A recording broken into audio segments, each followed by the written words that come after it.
사랑하는 성도 여러분, 안녕하십니까? 2026년 8월 26일 수요일 새벽 예배를 살아계신 하나님께 드리도록 하겠습니다. 다 함께 찬송가 218장 찬양하시겠습니다.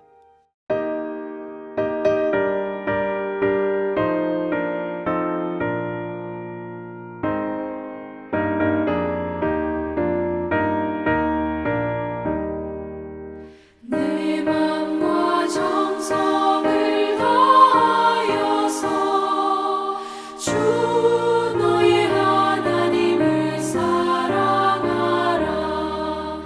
내 몸을 아끼고 사랑하듯 형제와 이웃을 사랑하라.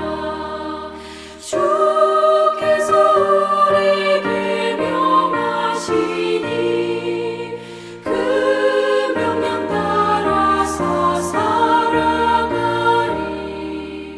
널 미워해 치는 원수라도 언제나 너 그렇게 사랑하라.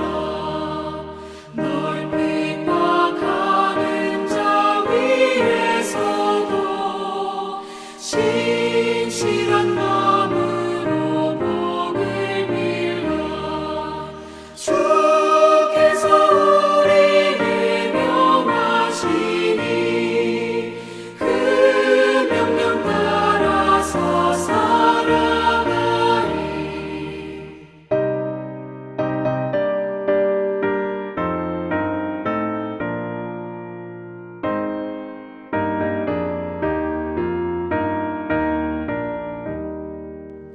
항상 주님을 멀리하고 형제를 사랑하지 못하였다.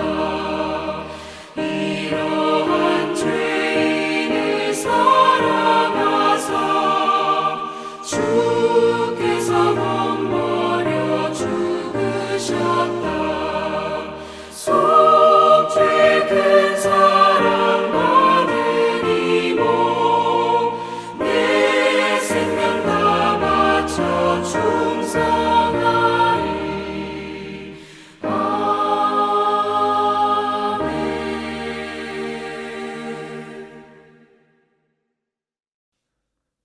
아멘.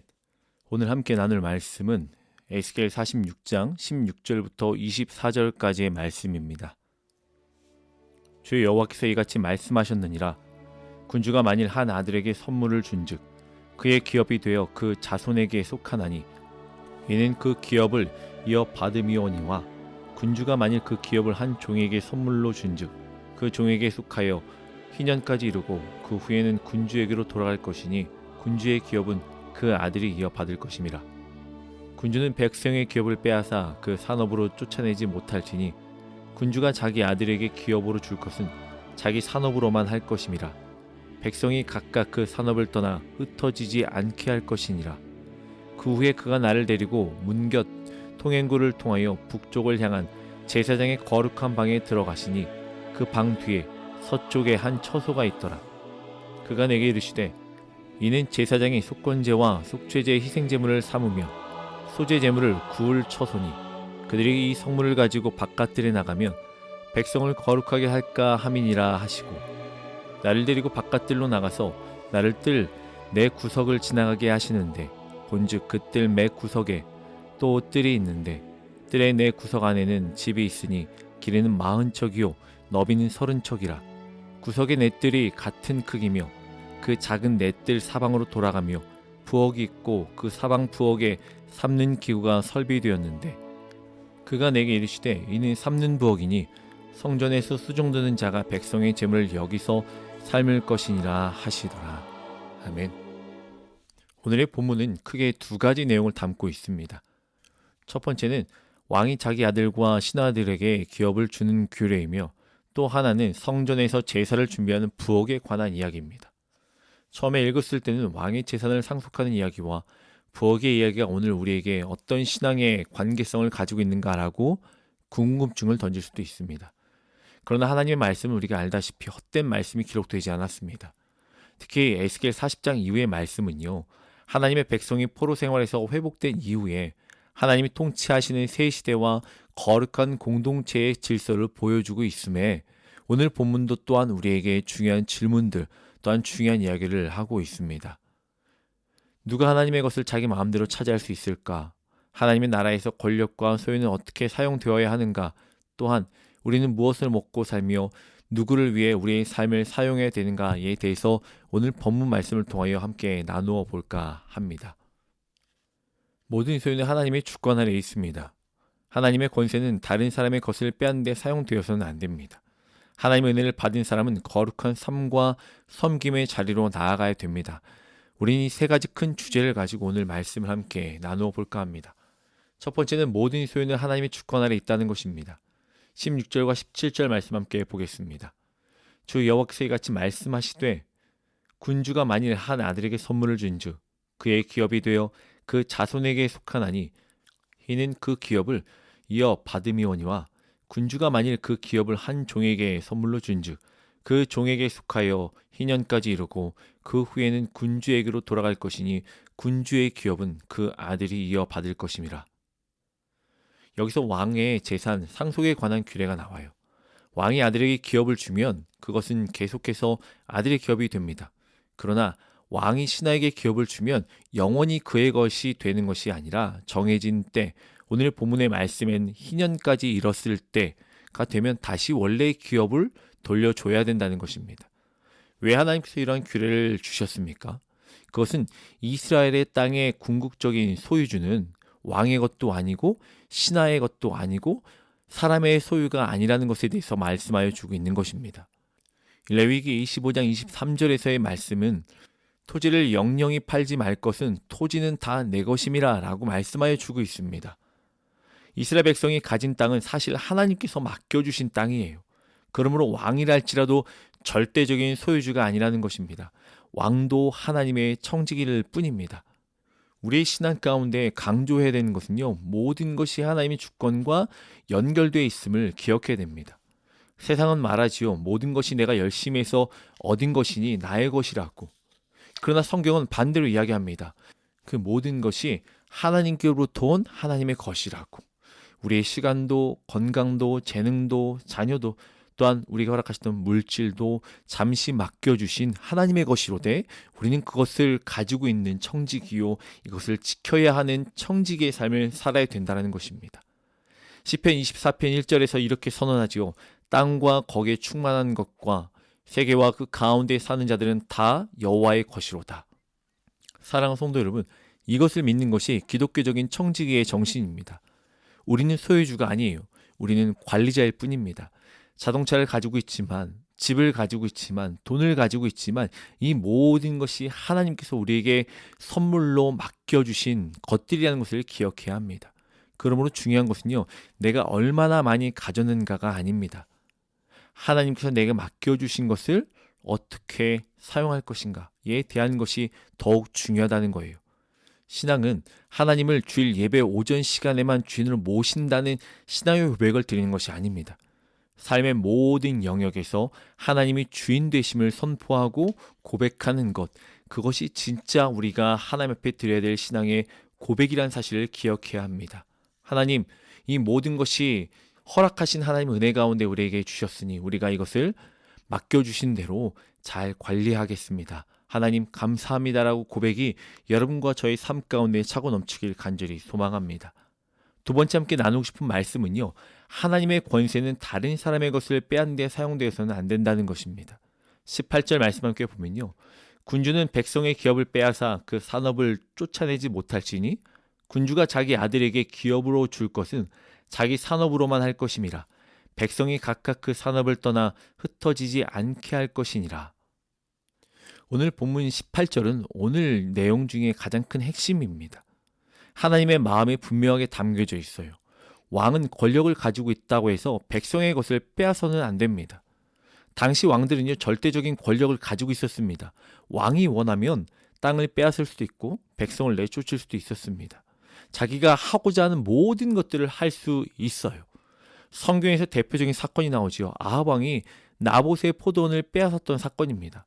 아합은요, 왕입니다. 그는 많은 것을 가진 사람이었습니다. 그런데도 나봇의 포도원을 탐냈지요. 결국 그는 권력을 이용해서 나봇을 죽게 만들고 그의 포도원을 차지합니다. 이것이 죄의 모습이에요. 하나님이 주신 것으로 만족하지 못하고 다른 사람의 것을 빼앗는 것. 오늘 본문에서도 분명히 하나님은 왕에게 말씀하십니다. 너의 권력은 백성을 억압하러 준 것이 아니다. 너의 지위는 다른 사람의 것을 빼앗으라고 준 것이 아니라 내 백성이 흩어지지 않게 하기 위해서 허락하신 것이라고.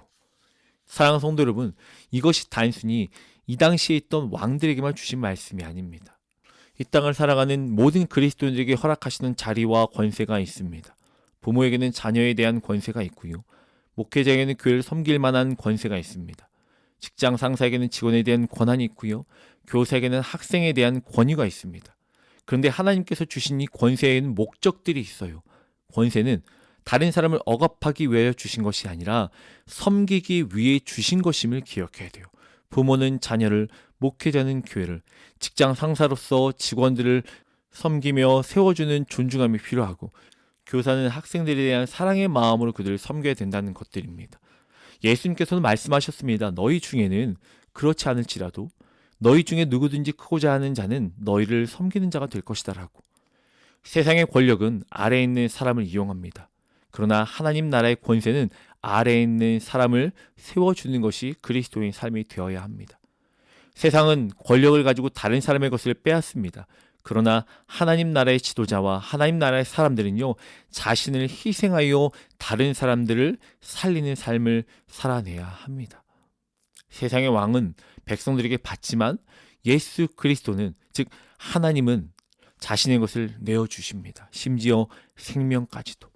고린도후서 8장 9절의 말씀은요, 부요하신 이로써 너희를 위하여 가난하게 되심은 그의 가난함으로 말미암아 너희를 부요하게 하려 하심이라. 아멘. 우리는 죄로 인해 하나님의 기업을 잃어버린 사람들이었습니다. 그러나 그리스도께서 오셔서 우리를 하나님의 자녀로 삼아 주셨습니다. 그리고 하나님의 자녀가 된 우리에게 영원한 기업을 허락하여 주셨습니다. 사랑하는 성도 여러분, 세상의 기업은 사라집니다. 집도 남겨둘 수 없습니다. 돈도 영원하지 않아요. 명예도 죽음 앞에서는 무너집니다. 그러나 하나님께서 그리스도 안에서 주신 기업은 사라지지 않습니다. 우리는 이 땅의 성공만을 상속받은 사람들이 아니라 하나님의 나라를 상속받은 사람들입니다. 그러므로 우리는 세상의 것을 빼앗기 위해 살아갈 필요가 없다라는 거예요. 그것에 연연하여서 우리가 먼저 그것을 취하려고, 우리가 욕심을 부려가면서 우리가 가지고 있는 권세와 우리가 가지고 있는 자리로서 세상의 것들을 탐할 필요가 없습니다. 왜요? 하나님께서 이미 우리에게 가장 좋은 것을 주셨기 때문입니다. 우리 것을 믿음으로 말미암아 주셨던 말씀을 붙들고 살아가는 성도님들 되길 간절히 소망합니다. 마지막 함께 나누고 싶은 말씀은요, 하나님의 은혜를 받은 백성은 거룩한 삶과 섬김의 자리로 나아가야 된다는 것입니다. 오늘 본문의 말씀 19절부터 24절까지의 말씀은요, 성전의 부엌으로 장소가 옮겨집니다. 처음에는 왕의 기업을 말하다가 갑자기 성전의 부엌이 나와요. 19절을 보면요, 제사장들 위에 삶는 곳이 나와요. 또한 20절에 보면요, 속죄제와 속건제의 고기를 삶는 곳을 말합니다. 21절 이후에는 백성을 위한 제물을 준비하는 부엌들이 나와요. 그리고 24절의 마지막으로 이렇게 이야기를 하죠. 그가 내게 이르시되 이는 삶는 부엌이니 성전에서 수종드는 자가 백성의 제물을 여기서 삶을 것이니라 하시더라. 성전에는 제물이 있었습니다. 그리고 그 제물은 백성의 죄를 대신하는 희생을 상징했습니다. 구약시대에는 죄인이 죄를 지으면 제물을 가지고 왔습니다. 그리고 그 제물이 대신 죽었습니다. 근데 우리는 신약의 성취를 알고 있지요. 구약의 모든 제사는 결국 누구를 가리킵니까? 바로 예수 그리스도시지요. 히브리서에서 말하기는 예수님께서 단번에 자신을 제물로 드리셨다고 말합니다. 구약의 제사장은 계속해서 제사를 드려야 했습니다. 그러나 예수님은 단 한 번에 완전한 제사를 드리셨어요. 나 자신을 제물로 삼으시면서. 오늘 본문의 부엌은요, 제물을 준비하는 장소예요. 그런데 우리는 그리스도 안에서 더 이상 동물의 피를 흘리는 제사를 드리지 않습니다. 왜 그렇습니까? 그리스도께서 완전한 희생제물이 되셨기 때문이에요. 이제 하나님께서 우리에게 요구하시는 것이 그럼 무엇인가? 라고 우리는 한번 질문을 던져 보아야 합니다. 로마서 12장 1절에는 이렇게 우리에게 이야기합니다. 너희 몸을 하나님이 기뻐하시는 거룩한 산 제물로 드리라고. 예수님께서 우리를 위해 죽으셨기 때문에 이제 우리는 우리의 삶을 하나님께 드려야 되는 것입니다. 단순히 그것이 주일 예배만 드리는 것도 아니라 어떤 정해진 시간에만 드리는 것이 아니라 모든 삶을, 우리의 삶을 하나님 앞에 내어 드리는 그런 삶을 살아내라고 말씀하여 주고 있는 거예요. 그러기에 오늘 본문에 나오는 부엌은 중요한 사실을 우리에게 보여줍니다. 성전의 거룩함은 예배 시간에만 존재하는 것이 아니라 일상의 삶 속에서도 이어져야 한다는 것입니다. 사랑하는 성도 여러분, 부엌은 아주 일상적인 장소입니다. 사람들이 음식을 준비하고 만드는 곳이지요. 그런데 하나님께서는 성전의 부엌에까지 규례를 정하셨어요. 이것은 하나님께서 우리의 거룩함이 삶의 모든 영역, 일상적인 생활에서도 이어지길 바라는 하나님의 계획하심 가운데 있다는 것입니다. 우리의 신앙은 특별한 장소에서만 하나님을 만나는 신앙이 되어서는 안 됩니다. 코람데오, 하나님 앞에 살아가는 삶, 모든 삶 가운데 하나님 앞에 살고 있노라고 고백하며 하나님을 예배하는 삶을 살아내라고 말씀하여 주고 있습니다. 누구도 보지 않아도 하나님의 보심을, 우리는 사람 앞에서만 신앙생활을 잘하는 것이 아니라 하나님 앞에서 살아내야 하는 것이 저와 여러분들의 삶이라고 오늘 본문 말씀에선 말씀하여 주며 전달하고 있습니다. 사랑하는 성도 여러분, 모든 소유는 하나님의 것입니다. 그저 우리는 청지기일 뿐이에요. 그러기에 하나님께서 허락하셨던 모든 권세는 빼앗는 데 사용하는 것이 아니라 우리에게 허락하신 것들로 더욱더 섬김의 자리에서 하나님을 드높이는 데 사용하길 원하시는 하나님의 음성을 들으며 살아가는 성도님을 되시길 간절히 소망합니다. 그리고 또한 그리스도의 은혜를 받은 사람처럼 또한 예수 그리스도의 그 은혜 안에 거하는 사람들의 삶은 우리의 삶 전체를 하나님께 드려야 되는 것임을 고백하였으면 좋겠습니다.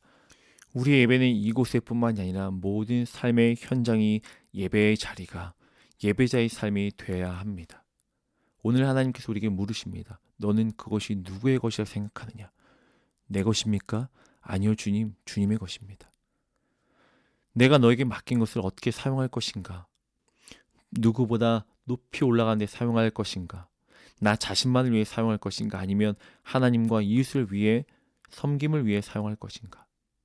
사랑하는 성도 여러분, 우리의 모든 것을 주님께서 맡기신 것으로 인정하고 살아가는 여러분이 되길 소망합니다. 우리에게 허락하신 모든 은혜를 나를 위해서 사용하는 삶이 아니라 오직 하나님의 영광과 섬김을 위해 사용하는 여러분이 되길 소망합니다. 우리의 삶 전체를 거룩한 산 제물로 하나님께 드리며 우리의 참된 기업은 이 땅의 재산이 아니라 예수 그리스도 안에 있는 영원한 하나님의 나라라는 사실을 기억하길 바랍니다. 잃어버릴 것을 붙잡으며 살아가지 마십시오. 그리스도 안에서 영원히 빼앗기지 않을 것만을 바라보길 원합니다. 내가 가진 것은 잠시 맡겨진 것이지만 그리스도 안에서 받은 기업은 영원합니다. 오늘도 이 믿음으로 주님 앞에서 충성하며 하나님 주신 참된 평안함 가운데 허락하신 그 은혜의 삶을 살아낼 수 있는 사랑하는 성도님들 되시길 주님의 이름으로 간절히 축원합니다. 함께 이 시간 기도하겠습니다. 우리 너무너무 사랑하신 하나님 감사합니다. 우리에게 너무 많은 것들을 허락하여 주셨음에 우리는 그것들이 당연히 나의 힘과 나의 능으로 된 것임을 착각하며 살았음을 회개합니다. 하나님, 허락하셨던 모든 것들이 하나님께서 허락하셨던 은혜임을 기억하고 그것들을 통하여 하나님의 나라와 하나님을 섬기는 데 사용하는 삶이 될 수 있도록 인도하여 주시옵소서. 하나님께서 허락하셨던 그 삶을 우리가 살아내면서 이 순간뿐만이 아니라 모든 삶 가운데 하나님이 원하시는 예배자의 삶, 코람데오의 삶을 살아내는데 최선을 다하는 그리스도인 될 수 있도록 축복하여 주시옵소서. 하나님, 이 땅에 연연하지 않겠습니다. 하나님, 사라질 만한 것들에 우리의 마음을 쏟지 않겠습니다. 그리스도 안에서 받은 영원한 그 기업만을 꿈꾸며 오늘도 참된 평안함 가운데 승리하며 살아내겠습니다. 사랑합니다. 주님, 예수님의 이름으로 기도합니다. 아멘. 오늘 하루도 하나님께서 허락하셨던 그 은혜로 하나님이 기뻐하시는 삶을 살겠노라고 고백하며 그 삶 가운데 결단을 삶으로 증명하게 힘쓰며 애쓰는 성도님들 되시길 주님의 이름으로 간절히 축원합니다.